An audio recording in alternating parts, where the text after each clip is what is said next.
émission des Gérants d'Estrade.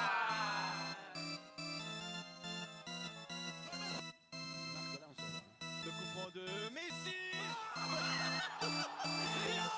Et oui, qu'est-ce que vous voulez dire?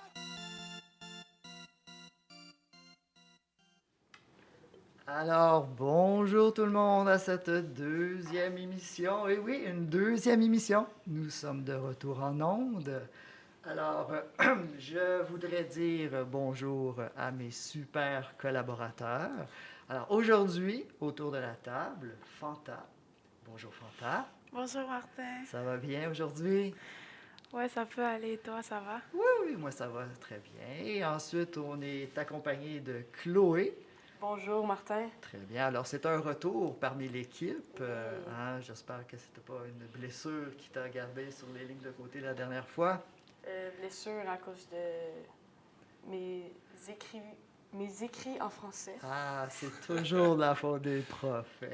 Et on est chanceux aujourd'hui autour de la table. On a un invité spécial. Il était censé être là pour l'entrevue, mais il a décidé de foncer et de s'installer à la table avec nous. Alors, Xavier Noiseux. Bonjour, bonjour. Ça va bien? Merci beaucoup, monsieur. Alors, aujourd'hui, au menu, bien entendu, on va faire le tour de nos chroniqueurs qui vont nous parler sport et on va terminer ça justement avec cette entrevue avec Xavier.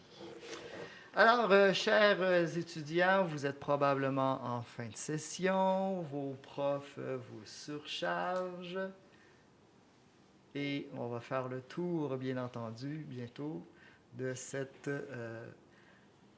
table ronde. Alors, on va y aller tout de suite. On va y aller tout de suite avec notre tour de table. J'aimerais bien que vous me disiez qu'est-ce qui s'est passé cette semaine. Une petite anecdote intéressante, drôle, sympathique.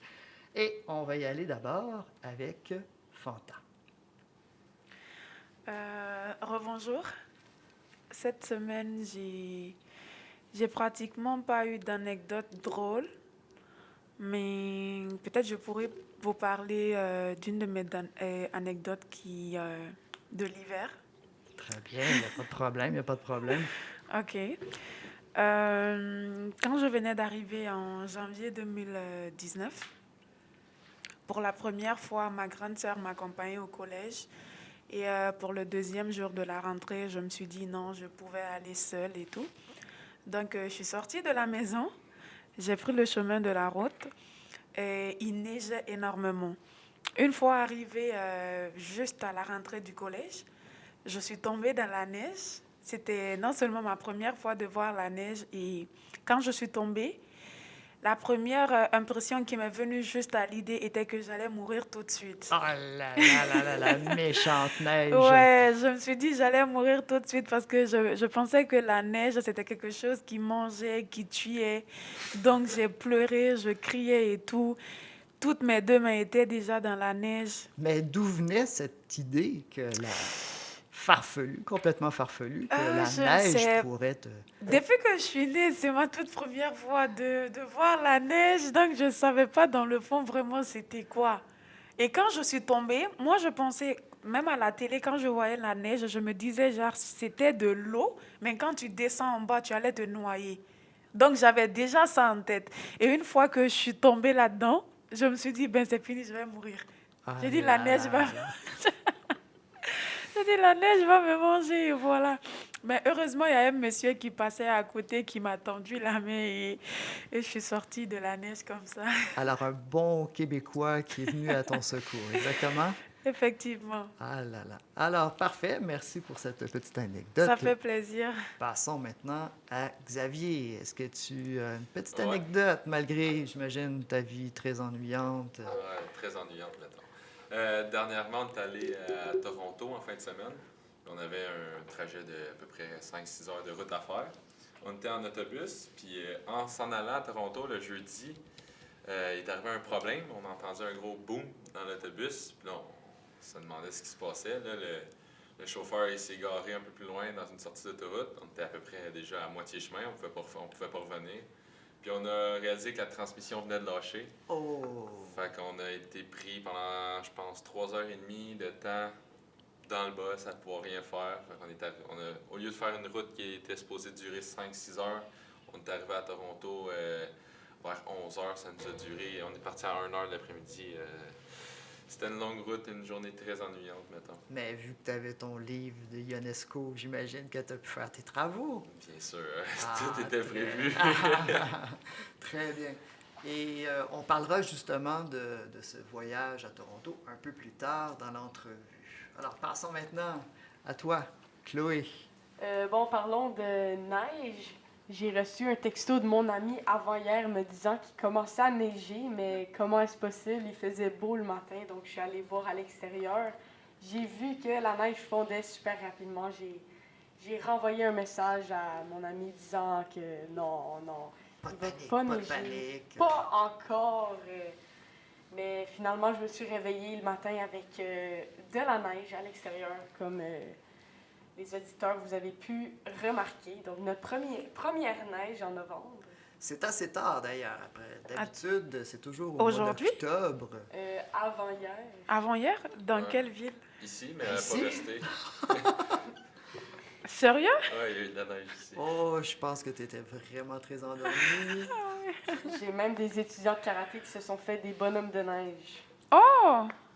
OK. Voilà. Mais j'ai remarqué que cette année, c'est comme si l'hiver n'existait plus, au fait. Ben, Il effectivement, y a, je il y a pense pratiquement que... pas de neige et... Je sais pas, mais... Ben, tu devrais être contente. Des fois, la neige me manque. Ah, c'est bien, tu commences à être québécoise. Des fois, ça me manque et quand ça tarde comme ça, je trouve juste bizarre et tout. Ouais. Les monstres se cachent. Exactement. Alors, allons-y. Moi aussi, j'ai une petite anecdote. Hein. Vous savez, Allez-y. vous savez qu'être prof, c'est un petit peu une vie plate. Hein. Palpitant, mettons. C'est pas très palpitant. On prépare des cours, on donne des cours, Ouais. on prépare des examens, Mhm. on corrige des examens, on corrige et on corrige. Et on tombe malade, on tombe ses antidépresseurs, puis on ne sait plus quoi faire. Alors, vous comprendrez que j'ai pas énormément de temps à consacrer à certaines extravagances comme vous, étudiants, n'est-ce pas? Alors, comme par exemple, pour moi, prendre une grosse marche de 15 minutes dans mon quartier, c'est toute une extravagance. Ensuite, d'écouter un seul épisode de Ted Lasso, là, 1 heure de suite, wow, quelle extravagance de ma part. Et ensuite, bien entendu, l'ultime extravagance de me cuisiner des petites crèmes brûlées à la vanille, c'est aussi un événement assez fantastique. Alors, un grand cuisinier. Ouais, ben, c'est que j'ai plus le temps. J'ai plus le temps de cuisiner. Effectivement, avant, quand j'étais étudiant, j'étais un bon cuisinier, mais maintenant, avec la vie de prof, incapable. Alors, pas facile la vie de prof de littérature. Mais quand même, j'ai une petite anecdote. Malgré mon horaire chargé, j'ai quand même décidé d'accompagner mon fils à sa pratique de soccer. Une grosse virée au centre Branchot-Brière. Hein, tu connais le centre Branchot-Brière. Alors, je suis arrivé donc dans le Branchot-Brière, j'entre et je me rends compte, il n'y a même pas de meubles. Pourtant, c'est pas censé être commandité par les meubles Branchot. Alors, aucun meuble. Je pensais pouvoir peut-être me magasiner une petite table cheap ou une petite causeuse en plastique. Et non, malheureusement, j'ai pas pu faire ces petits gestes-là. Et c'est incroyable. Quand j'ai pénétré, donc, là, j'ai été porter mon fils et j'ai accédé au gradin, eh bien, vous savez, moi, je fréquente que des lieux d'élégance, n'est-ce pas? Les théâtres, les galeries d'art, etc. Alors, pour moi, d'entrer dans les gradins, c'était comme si c'était Jean-Paul Sartre qui débarquait dans un Tim Hortons le samedi matin. Alors, ça a été une expérience complètement traumatisante pour moi. Vous savez, horrible. Vous savez, j'ai des problèmes. Mais voyons, Des du fois, sport. ben, tu sais, des fois, de rencontrer du monde, je suis un peu à agoraphobe, n'est-ce pas? Alors j'ai rencontré cette espèce de plèbe, des parents qui crient après leurs joueurs, qui crient après le coach et qui se parlent l'un envers les autres. Je capotais. Moi, je pensais que j'aurais pu faire ma petite méditation, mes petits exercices de yoga tranquillement, n'est-ce pas? Et non, j'étais dans une véritable jungle jusqu'au moment où un des parents a osé me regarder et me poser une question. Alors là, au lieu de répondre à sa logorée bestiale, j'ai fait un espèce d'effort de fierté stoïcienne pour résister aux attaques de la vulgarité, aux avancées du grossier. Quel exploit! Exactement, j'étais tellement fier de moi et j'ai fait semblant de ne rien comprendre à sa question. Alors, je vous épargne aussi le reste de toute cette mésaventure, mais moi, j'ai été complètement lessivé par cette expérience sociale. Et imaginez, c'était une pratique. La semaine prochaine, c'est le match. Et je vous reviens avec mes mésaventures encore une fois, mais cette fois-ci avec le match. Et voilà, c'était mon anecdote. Voyez-vous, ma vie est complètement ennuyante. Non, pas du tout. Mais Martin, je savais pas que ça existait encore en 2021, les conversations. Ah ben c'est justement, moi aussi, je pensais pas que ça existait, que les gens aussi, comment je pourrais dire, je veux pas outrer personne, mais comment se fait-il que les gens parlent encore dans cette société hyper C'est les textos. technologique? Exactement. Semble-t-il qu'il y a une autre portion de notre humanité qui continue à grouiller. Alors, voilà, donc, on va passer en musique. Je vais vous faire jouer une chanson. Donc, c'est une chanson d'un groupe montréalais qui a été très, très populaire dans les années 90 et 2000. C'est Drinking in LA de Brand Van 3000. Alors, on fait jouer ça.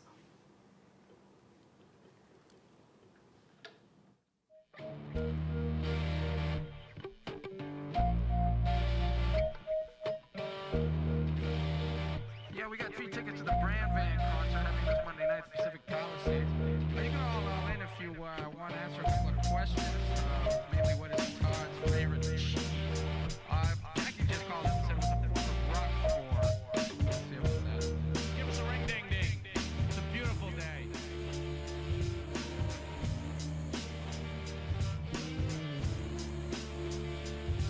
Yeah, Todd, this is Liquid. Ring a ding a ding and I want those 3 Brand Van tickets, man. What do you think? Todd. He's alive! Alive!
Alors, c'est fantastique, belle chanson.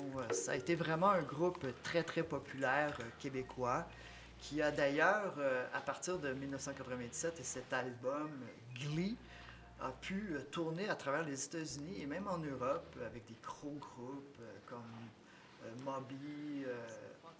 Donc, c'est vraiment très, très bien. Alors, c'est le moment maintenant, tout attendu, pour faire le courrier, pour lire le courrier. Alors, comment on va fonctionner? Donc, je vous explique. Nous avons reçu, à la dernière émission, beaucoup de courriers et nous allons en lire quelques-uns. Je vous dis, là, on n'a rien vu, on va vraiment réagir à chaud à ce courrier des auditeurs. Alors, le premier courrier, je vais demander à Fanta, est-ce que tu pourrais nous le lire? OK. Ce premier courrier vient de M. Raoul Champigny de Saint-Alphonse de Granby. Cher gérant d'estrade, je suis un homme dans la soixantaine. J'ai trouvé votre émission bien ennuyante la semaine passée. Ah, voyons! Mais il n'a pas terminé. Ah. Mais j'ai bien aimé l'indicatif de votre émission. Cela me rappelait la musique de la défunte émission, La soirée du hockey, à Radio-Canada. Merci. Ah là là! Oh Et non. qu'est-ce que c'est ça, que cette soirée du hockey? Je pense qu'il est bien trop vieux, là. Je pense que... Et d'ailleurs, notre indicatif n'est pas inspiré de cette fameuse soirée du hockey. Ouais. Pas du tout. Même Elle est peut-être inspirée lui, De quoi est-ce qu'elle s'est inspirée? Moi, je pense que c'est peut-être plus inspiré... peut-être que c'est plus personnel, peut-être que ça, pour lui, c'est de ça on s'est inspiré, peut-être ça lui a rappelé quelque chose en lien avec cette soirée. non, moi, je pense qu'on s'est plus inspiré de Pokémon, la chanson Pokémon, pour faire notre indicatif. Mais oui. Alors, mais moi, je suis pas très content quand même. C'était pas si mauvais que ça, notre émission la dernière non, fois. Non, c'était pas du tout mauvais. Je pense qu'il a été un peu méchant, disons. Ouais, je pense que c'est un petit peu méchant. Alors, allons-y maintenant avec notre deuxième courrier. J'espère que ça va être un petit peu plus gentil. J'espère moi aussi. C'est Marie-Madeleine, éducatrice à CPE à Matane, qui nous envoie un message. Elle nous dit « Chers animateurs de gérants d'estrade, j'aimerais beaucoup savoir qui d'entre les 5 animateurs sera éjecté de l'émission. Oh, la c'est grosse vrai, question. La grosse question. Il me semble que vous avez l'embarras du choix, dit-elle. Mais si vous le voulez, je pourrais vous dire les 2 dont je me débarrasserai sur le champ. Textez-moi. Mais malheureusement, est-ce que vous l'avez texté? Mais je pense qu'elle a texté les 2 personnes qui ne voulaient pas qu'ils se présentent aujourd'hui, je pense. Parce que- Il en manque 2. Alors, effectivement, j'étais censé faire un choix. Alors, quel est parmi les 5 l'animateur qui devait sauter? Je vous avoue que j'ai été tellement occupé à corriger que j'ai pas pris de décision encore. Donc, le suspense reste. Qui fera l'équipe? Peut-être qu'on le saura à la prochaine émission. Alors, vous êtes tous sauvés pour cette fois-ci. Même moi. Même toi, tu fais pas partie des animateurs. Donc, toi, ton siège, il n'est pas éjectable Ok, à quelque ok. part. T'es chanceux, t'es chanceux. Alors, on va y aller maintenant avec nos chroniques. Alors, on va d'abord commencer avec la chronique de Fanta, mais nous allons jouer son petit indicatif.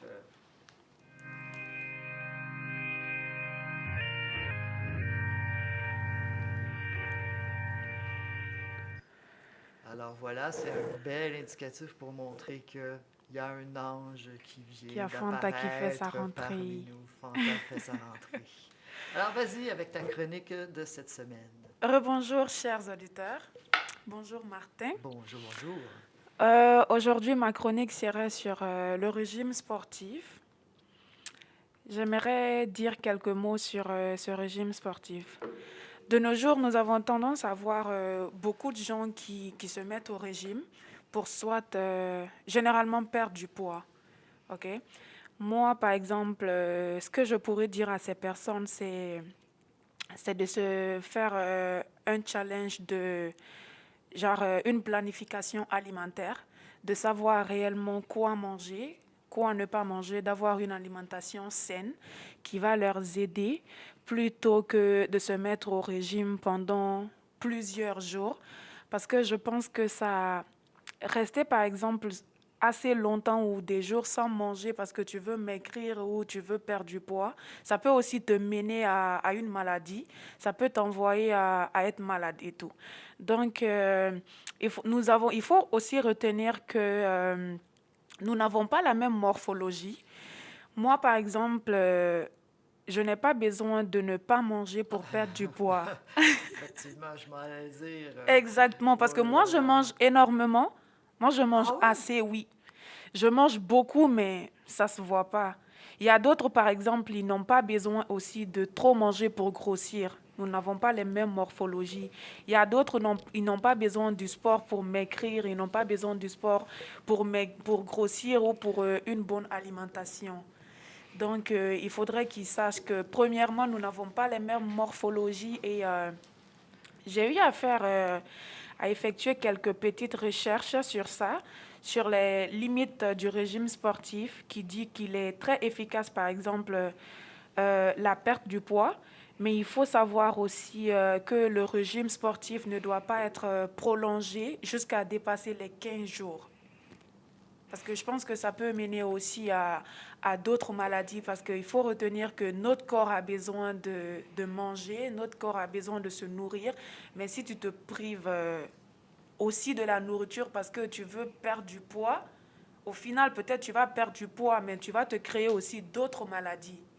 Exactement. Moi, je suis un peu Donc, d'accord avec ça. c'est un peu ça aujourd'hui, je voulais parler.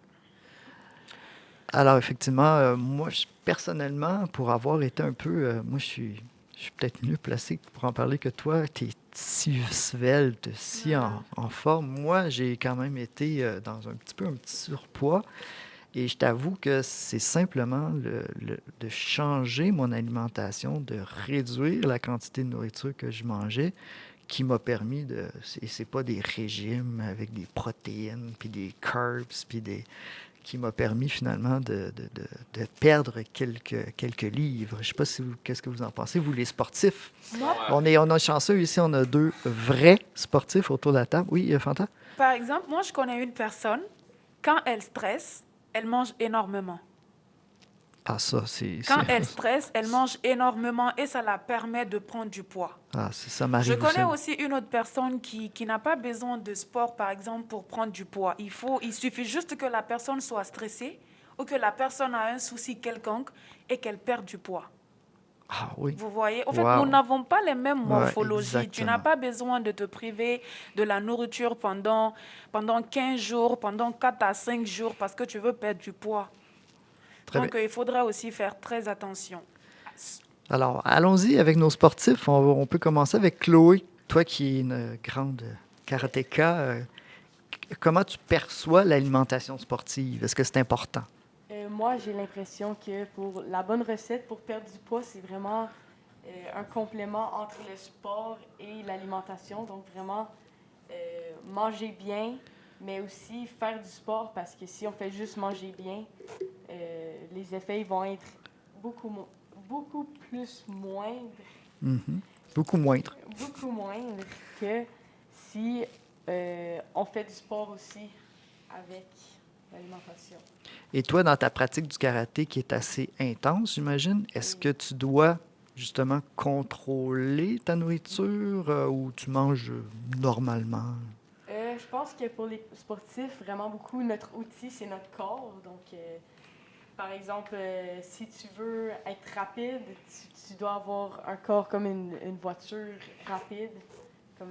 Mais si tu manges mal, tu vas avoir une voiture plus lente. Donc, vraiment prendre soin de sa voiture. Ah, j'adore l'analogie. Et tournons-nous vers Xavier. Est-ce que toi, joueur de hockey qui pratique quand même pas mal, est-ce que l'alimentation est importante? Mais c'est sûr que les pratiques sont tôt le matin, c'est important de déjeuner, puis de manger beaucoup.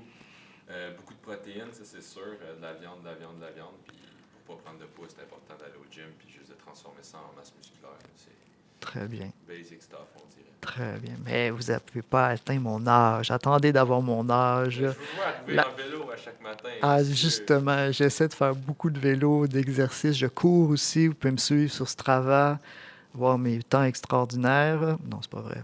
Si je me compare à M. Guindon, je suis... C'est un athlète. c'est un méchant athlète et moi, je ne suis pas grand-chose à côté de lui. Mais quand même, personnellement, il faut toujours voir ça, la performance personnelle. Eh bien, c'est vraiment, je me suis beaucoup amélioré dans les dernières années. Alors, bravo, Fanta. Merci pour cette belle chronique. Allons-y maintenant avec Chloé. Un instant, je vais mettre ton indicatif.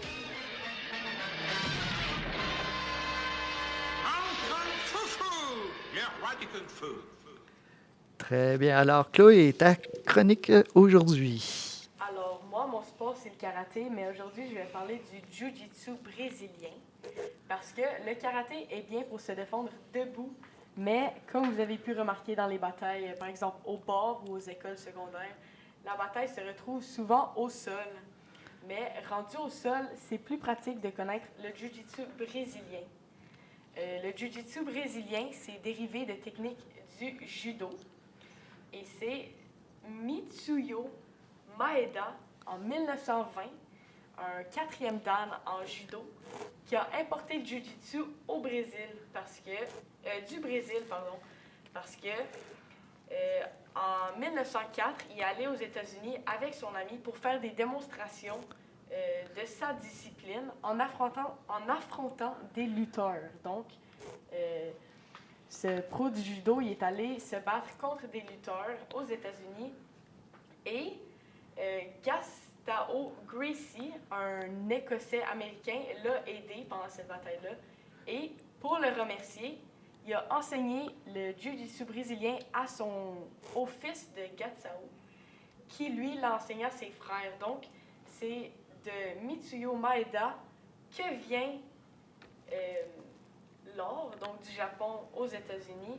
Et c'est ensuite la famille Gracie, à qui il l'a enseigné, que ça s'est plus propagé à travers les États-Unis, mais aujourd'hui, c'est plutôt réputé au Brésil, aux États-Unis et au Japon. Donc, c'est pas vraiment un sport qui est pleinement japonais, c'est vraiment un sport qui est un mélange entre le Japon et les États-Unis. Exactement, donc ça vient vraiment du Japon, mais ça a été plus développé et propagé aux États-Unis.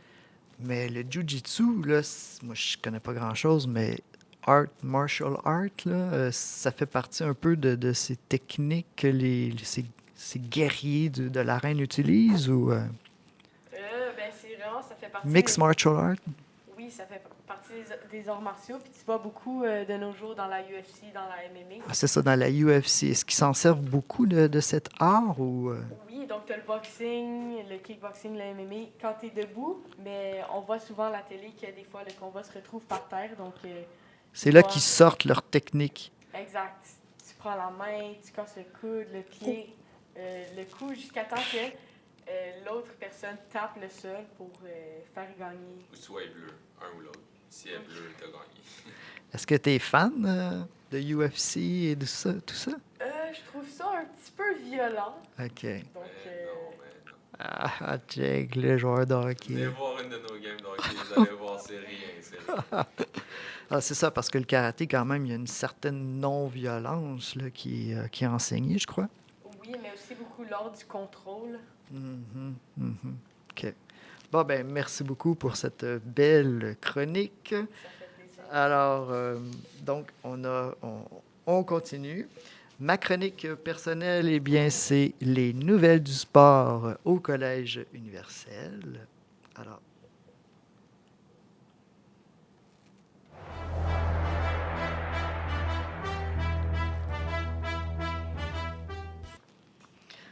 Alors, voilà, donc je fais un petit tour de tout ce qui s'est passé dans les sports au Collège universel. Commençons par l'équipe de hockey masculine. Les gars reviennent d'une grosse fin de semaine à Toronto. OK? J'en parle pas pour le moment puisque nous recevrons, comme je l'ai dit, Xavier sur le banc des pénalités qui va nous raconter un peu son expérience de tout ce qui s'est passé. Pour ce qui est des filles, les filles n'ont pas joué, alors, mais elles se préparent pour un long voyage en Nouvelle-Écosse. Elles vont aller donc jouer un showcase en Nouvelle-Écosse. Donc, dès jeudi, elles vont partir. Alors, on leur souhaite bonne chance et je recevrai en studio la semaine prochaine Jane Maguire. Alors, une joueuse. Est-ce qu'on pourrait dire que c'est la joueuse de l'équipe des filles ou... J'ai entendu dire et j'ai vu. C'est sûr que c'est une des meilleures de l'équipe. OK, très bien. Alors, on va vraiment avoir une bonne source pour discuter donc de son expérience, de ce voyage, etc.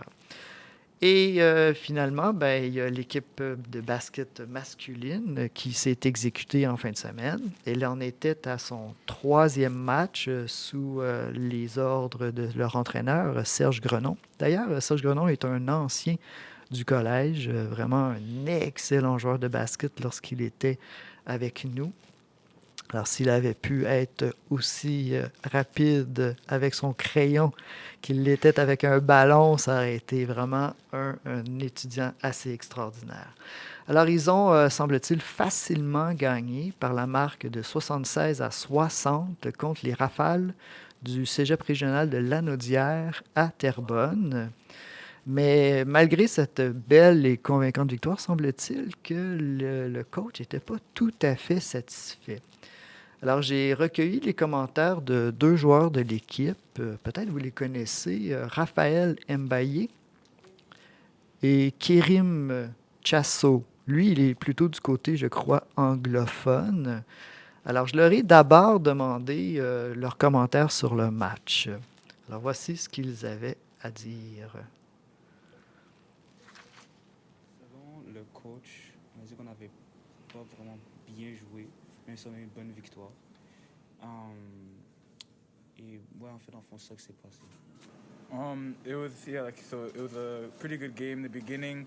We had a bit of a cold start, but as a team, we started to work better together, and then we started beating them by a lot. So overall, it was a good experience, good game.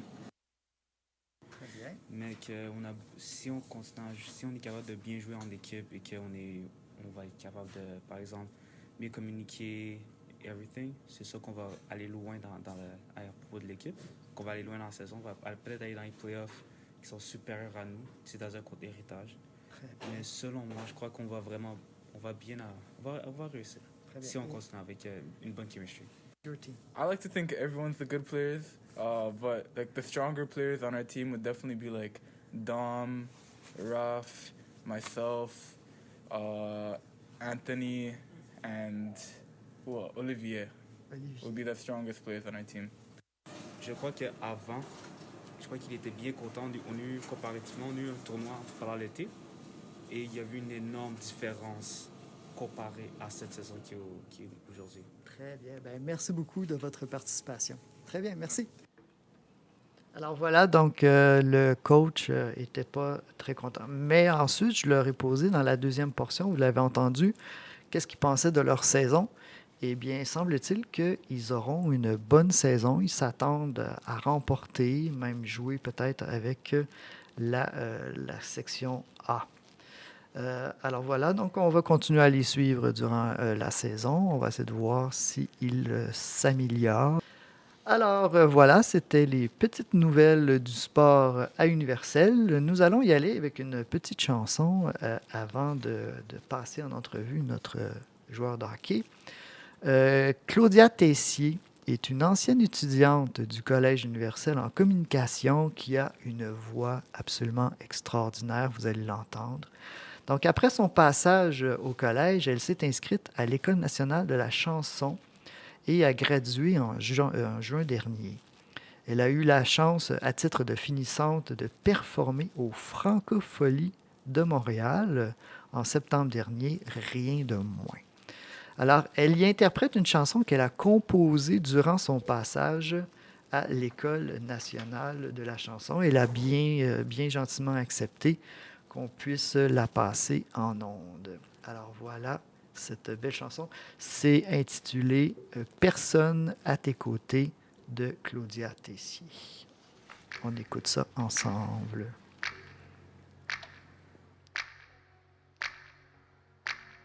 Encore une fois, te voilà dans tous tes états. Tu t'étais dit que ça ne réarriverait pas, mais te voilà. C'est toujours si beau au début, mais si vite tout est perdu. Les bons mots qui t'avaient convaincu ne suffisent plus.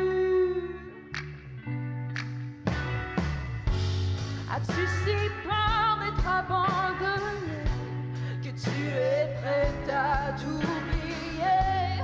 On cherche ailleurs l'amour qu'on peut se donner. Tu peux apprendre à avancer sans personne à t'écouter.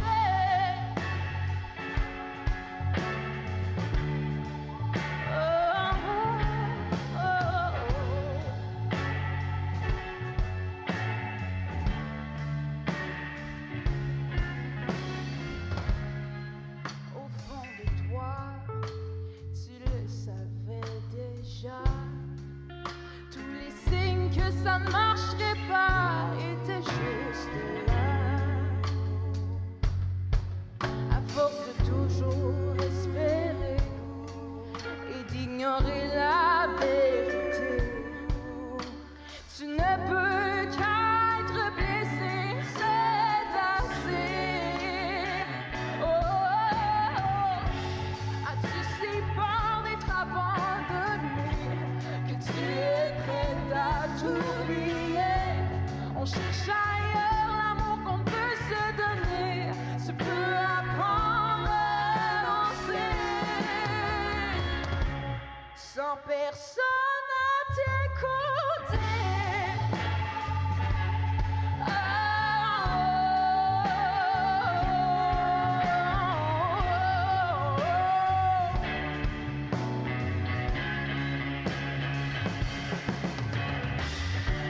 Le temps qu'il ne peut te consacrer, tu te l'accorderas.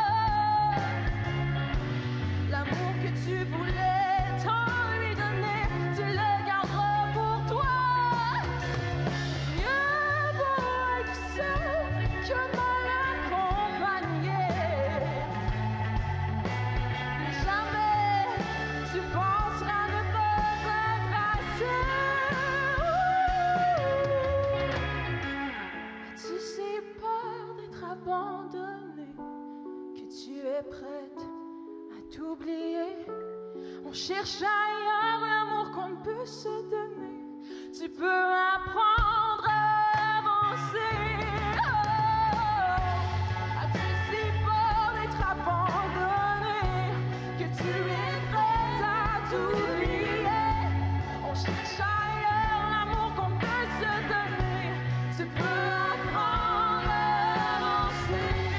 As-tu si peur d'être abandonné que tu es prête à t'oublier? On cherche ailleurs l'amour qu'on peut se donner. Tu peux apprendre à avancer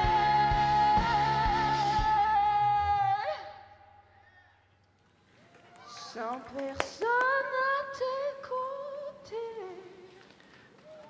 Oh, c'est fantastique, excellent, une belle chanson, belle interprétation. Voyez-vous sa voix très, très jazz, très plein de pouvoir dans sa voix.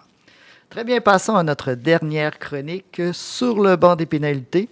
Alors aujourd'hui, pendant qu'il est sur le banc des pénalités, nous allons aller rencontrer un membre de l'équipe de hockey masculine. Un joueur qui dégage une grande confiance, qui est tellement relax et confiant que lorsqu'il arrive au banc des pénalités, il en profite pour s'ouvrir une petite bière et lire sa pièce de théâtre Rhinocéros de Jeanne Ionesco. J'ai nommé Xavier Noiseux. Bonjour. Alors, on va y aller avec quelques petites questions.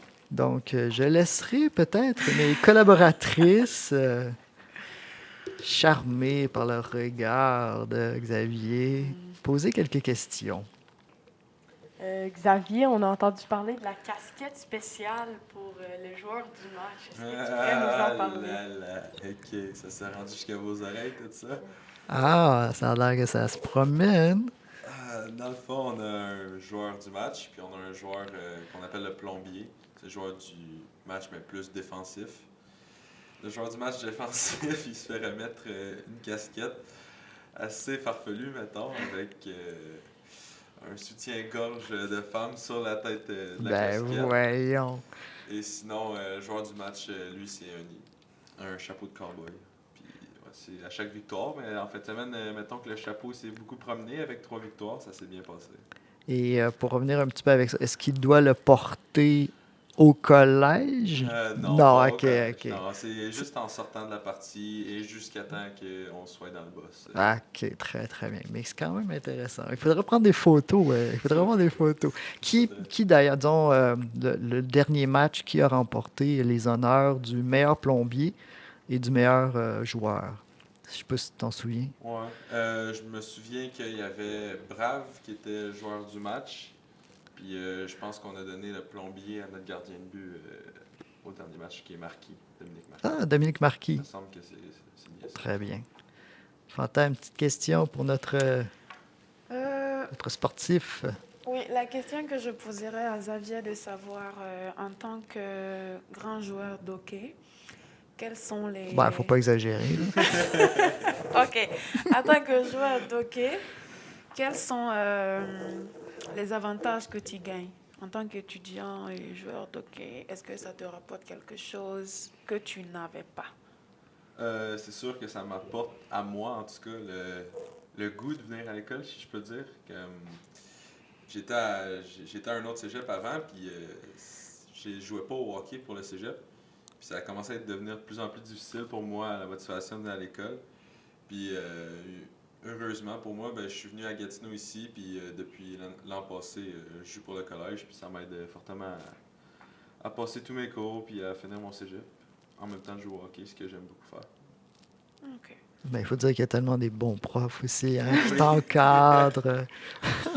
Surtout le professeur de littérature. Ah là là, je connais pas lui là, mais... Point Bonnie. Très bien. Moi, j'irai aussi de ma question. Alors, donc, parle-nous un peu de ce showcase. Décris-nous un peu les matchs. Tu dis que tu en as gagné 3. Vous en avez gagné 3. 3 sur 3, ouais. Décris-nous un peu les adversaires, OK. etc. On a joué le premier match contre une équipe de l'Ontario. Ça s'est très bien passé. On a gagné par un très grand score. Il me semble que c'était 5-0 ou quelque chose du genre. Ensuite, le deuxième match était le soir même. On est descendu le jeudi. On jouait le vendredi matin et le vendredi soir. Vendredi matin, on a gagné 5-0, si je me rappelle bien. Oh, un blanchissage quand Ouais, même. le goaler a eu son premier blanchissage de la saison. Sinon, le soir, on a remporté 4-2 contre une équipe de Montréal.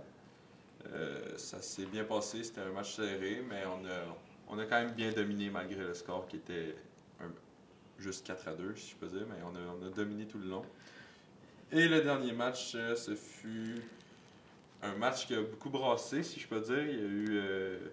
Il y a eu une ou deux suspensions, si je me souviens bien, puis quelques bagarres en arrière des buts et après le sifflet, mais on a quand même réussi à gagner ce match-là. Et haut la main. est-ce que tu faisais partie de ces bagarres? Oui, j'en ai fait Oh, partie, oh. mais j'ai réussi à garder mon calme et pas me faire suspendre. Excellent, excellent. Ensuite, est-ce qu'il y avait, dans le fond, parce qu'un showcase, une chose importante pour vous, c'est qu'il y a des examinateurs, il y a des recruteurs Ouais. des universités. Est-ce que tu le sais? Est-ce que vous êtes au courant de qui vient vous observer, quelle université vient vous observer, ou ça vous en avez pas conscience de tout ce qui se passe? En principe, non, on n'a pas conscience de qui est là, puis quelle équipe et tout. Mais c'est sûr que des fois, ça arrive que, mettons, un recruteur va te laisser savoir qu'il va être là pour tel match, juste pour soit te mettre un coup de pression ou juste t'avertir d'être prêt à aller au travail pour prouver ce que tu vaux. Mais en grande majorité, non, ils s'informent pas. Ils disent pas aux coachs ni aux joueurs qui vont être là. ils vont juste révéler après la game, mettons, s'ils veulent parler à tel joueur, ils vont aller voir le coach pour dire, mettons, numéro 11, c'est sûr que le numéro 11 de notre équipe, il n'est pas si mauvais, là, mais mettons, ils vont dire un numéro au coach pour qu'il puisse communiquer avec le joueur. OK.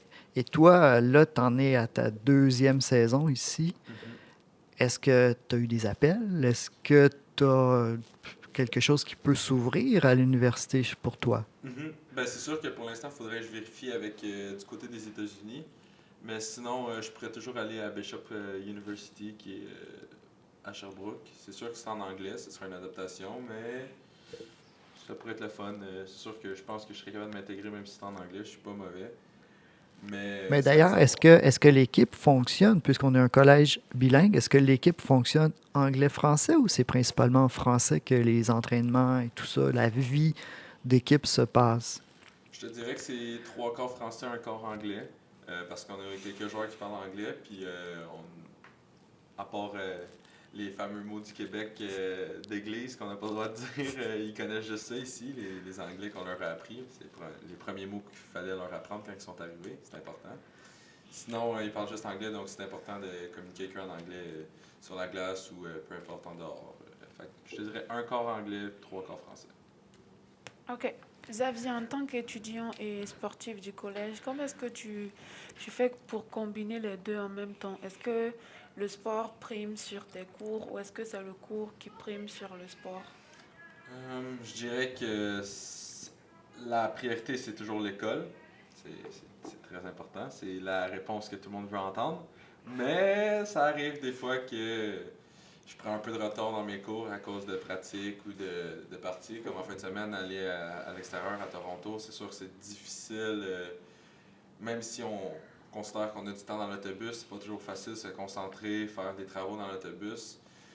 Juste avoir le Wi-Fi dans l'autobus, c'est pas très possible. On en avait un qui marchait pas trop. C'est normal, c'est des choses comme ça qu'il faut s'adapter. Ou juste être à l'hôtel, on n'a pas toute la nuit, il faut se reposer, on a une game le lendemain. Donc, c'est sûr qu'on prend du retard quand on fait des fins de semaine comme ça, mais ça fait partie de la game. Il faut juste s'adapter, puis travailler plus fort la semaine à faire des devoirs, puis se coucher un peu plus tard que d'habitude, ça c'est sûr. OK. Est-ce que le collège a comment je vais appeler ça? Une initiative en place pour les étudiants, par exemple, qui sont sportifs au collège, au niveau des professeurs? Parce que comme il le dit, par exemple, si, supposons que tu as un examen ou tu as beaucoup de devoirs à faire, comment est-ce que tu t'arranges avec les profs ou comment est-ce que ça se passe? Est-ce qu'après, les profs te redonnent une chance de reprendre l'examen ou comment est-ce que ça se passe? Ben, je peux expliquer mon côté, après on pourra vérifier avec le professeur lui-même. De mon côté, c'est sûr qu'on est bien encadré. On a notre coach qui fait affaire avec, je me souviens plus exactement c'est quoi son nom. C'est une dame ici à l'école qui s'occupe de tout ce qui est école avec les joueurs d'hockey uniquement.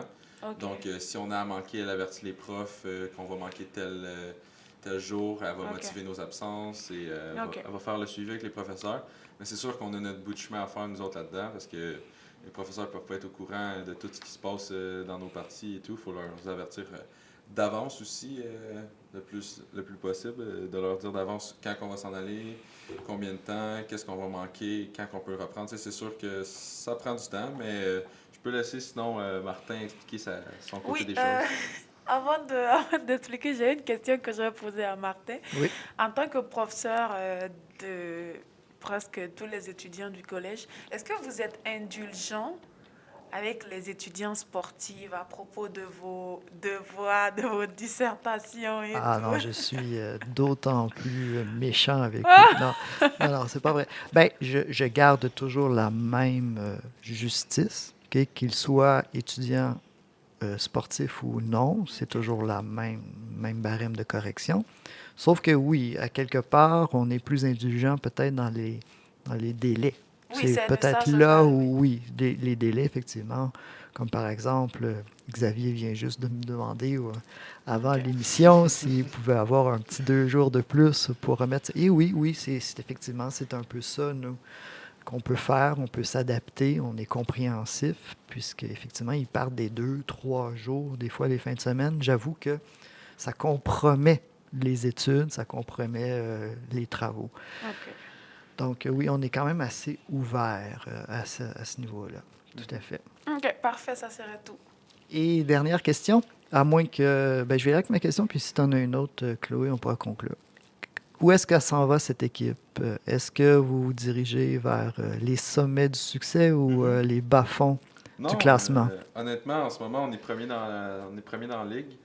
On a, je pense, 3 défaites, 14 victoires. Ça se passe super bien avec les matchs en concours et tout, mais on se situe en ce moment en première position du classement. Fait que c'est sûr que ça se passe super bien. On a 2 matchs en fin de semaine qui vont compter dans notre classement contre Ottawa. Ça va être des matchs qui vont être physiques. Je vous invite à venir si jamais vous êtes dans le coin de Gatineau-Ottawa. Ça va être samedi à 8h30 à l'Arena de Ottawa. Il va y avoir plus de détails sur le site, sur la page Facebook du collège. Et lorsque tu dis samedi 8h, est-ce que c'est le matin ou le soir? Le soir, 8h30. Le soir, parfait. Sinon, on a un autre match pour ceux qui se couchent plus tôt le dimanche en milieu d'après-midi. Juste vérifier sur le site du collège, je ne suis pas trop sûr des heures. Très bien. Alors, tout le collège, toute la communauté du collège est invitée. D'ailleurs, c'est quelque chose qu'on pourrait travailler, ça. D'amener, dans le fond, toute la communauté, qui est des étudiants, des professeurs, des Faire un parents. événement avec Oui, comme les un espèce... étudiants. C'est ça, des événements, être présents dans les gradins pour encourager nos Un match athlètes. comme porte ouverte, on pourrait dire. On pourrait essayer ça Ah, oui. à l'Arena de Val-des-Monts avec tous les étudiants. Puis, je sais pas, à amener comme des attractions ou de la nourriture ou des choses comme ça qui pourraient attirer le monde à venir. Tout à fait, tout à fait. Ça serait bien de... Ça crée une espèce d'énergie au Comme collège. aux États-Unis, un peu. Oui, exactement, avec avec les l'esprit. universités, tous les étudiants vont voir les matchs, que ce soit football, hockey. Ça fait une bonne ambiance. C'était le fun. Ouais, c'est sûr que nous, notre population étudiante n'est pas très nombreuse, C'est mais sûr, mais ça serait si ça intéressant. grossit, ça pourrait être très intéressant. Alors, est-ce que, Chloé, tu veux conclure avec une dernière question? Oui, dernière question. Je comprends que plusieurs élèves de l'équipe de hockey sont de l'extérieur. Est-ce que être loin de votre famille, c'est difficile ou comment ça se passe? C'est sûr que faut comme comprendre que nos familles, on les voit pas du tout, là. C'est juste en FaceTime. Comme je suis pas retourné chez nous depuis le début de la session. C'est sûr qu'ils peuvent venir voir nos parties parce qu'on n'a pas le temps de retourner. Chaque fin de semaine, on a toujours des matchs à l'extérieur ou même si on joue à Gatineau, on n'a pas le temps. Fait que c'est sûr que c'est compliqué, mais je me considère que je peux toujours... je suis quand même à 2 heures de route, c'est pas si pire, tandis que dans mon équipe, il y en a qui viennent de Finlande. C'est sûr Oh, c'est un peu OK. plus- Oui, c'est un petit peu plus loin, c'est un peu plus effectivement. loin aller voir sa famille, c'est sûr. Fait que non, c'est ça. C'est une adaptation à ça aussi. Donc, retour dans la famille, j'imagine, durant la période des fêtes. Ouais, Le ouais, je vais hockey retourner va dans les s'arrêter un peu? Ou... Ouais, c'est sûr que ça s'arrête, là. C'est normal, là. Et malheureusement, notre émission aussi doit s'arrêter à un moment donné. Alors, après autant de plaisir, donc c'est déjà la fin de cette deuxième émission. Merci à notre courageux public de nous suivre. Et rendez-vous sur notre page Facebook au Gérant d'Estrade pour laisser des commentaires ou des questions et essayer d'être plus sympathique dans vos prochains courriels. Je suis encore un peu traumatisé de ces courriels. Raoul. Un petit peu, oui, Raoul. Je vais m'en souvenir de Raoul. C'est peut-être dans la famille, d'ailleurs, de Alex Champigny. Peut-être. Saint-Isidore de Granby, quelque chose comme ça ça. vient du Là. même Ça coin. doit venir de là-bas. Alors, je remercie, bien entendu, notre invité qui a occupé toute une place quand même à cette émission. Merci beaucoup, Xavier. Merci beaucoup à vous. Je félicite aussi, bien entendu, je remercie nos 2 membres, nos 2 gérants d'estrade qui ont fait cette émission. Et on se retrouve la semaine prochaine pour la dernière émission de la session, parce que là, après ça, vous allez être complètement submergé par vos études, vos examens. Alors, on se revoit. Cette fois-ci, on va revenir à notre case du jeudi, c'est-à-dire de midi à 13h. Et comme le disait Édouard Carpentier, à la prochaine, si Dieu le veut. Inch'Allah. Merci. On a oublié notre go.